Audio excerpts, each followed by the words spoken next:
Hello and welcome to another brand new basketball edition of Beat the Experts. Alongside Mike Bires, I'm Andrew Chiappazzi. We still have 24 teams alive in the WPIAL basketball playoff chase.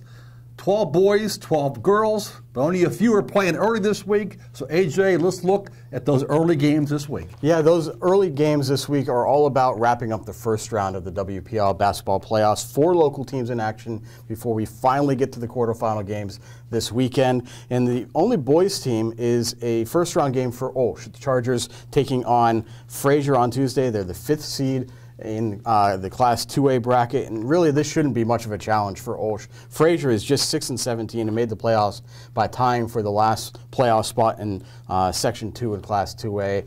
Fraser will not be something that Olsh hasn't seen before, because the Chargers came out of that great section with Swickley, Bishop Canevin, Neshannock, Laurel. That, I'm sure, really tested the Chargers throughout the season. And with guys like Ethan Harrell capable of scoring and playing both ends of the court, I don't see Olsh really having a problem against Fraser. What do you make of the Chargers' playoff chances? This is going to be a blowout, AJ. This is the 10th year for Coach Mike Rodriguez at Our Lady of the Sacred Heart. He's averaged 14.6 wins per season since he's been there. Always a strong program. They were in a tough section with Bishop Canevin and Swickley Academy. Those were those 4 section losses for Olsh in those games. And I really believe in the quarterfinals, Olsh is going to find a way to pull a mild upset over 4-seeded Chartiers Houston and get to the semifinals for the first time since 2006. It'd be interesting to see what the Chargers can do. I like your line of thinking, though. With Riverside, Beaver Falls, and Southside, we have 3 girls teams playing on Wednesday to wrap up first-round play for our area. And let's start with Riverside, because I like the Panthers this year, even though they were the 3rd-place team in that section. I realize that seeding can be a little bit of an issue sometimes. I thought, even though they would have been one of the 7, 8, 9 seeds, that they deserve something better than an 8 seed. Sometimes we see 3rd-place teams get a little bit more of a favorable seed when you compare sections. But regardless, they're the 8 seed. They're playing the 9 seed Brownsville, and I really think that they're going to have a relatively easy game against Brownsville, because Riverside has Sydney Wolf and Marley Wolf, who have been excellent as a tandem in the backcourt for Riverside this year.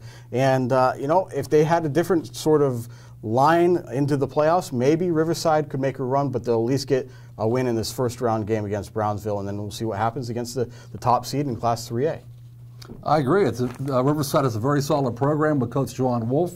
They're always in the playoffs, and whether they're the 7th seed, 8th seed, or 9th seed, they're a 3rd-place team. So I don't think they have any problems with that, but they're going to win this game in advance and see what happens.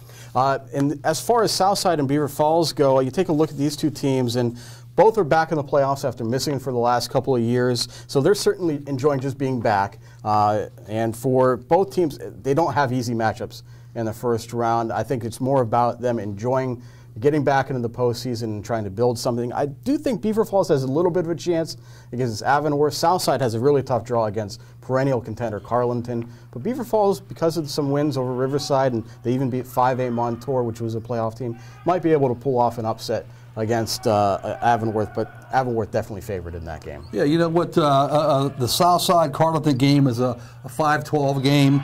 The Beaver Falls game was a 7-10 game.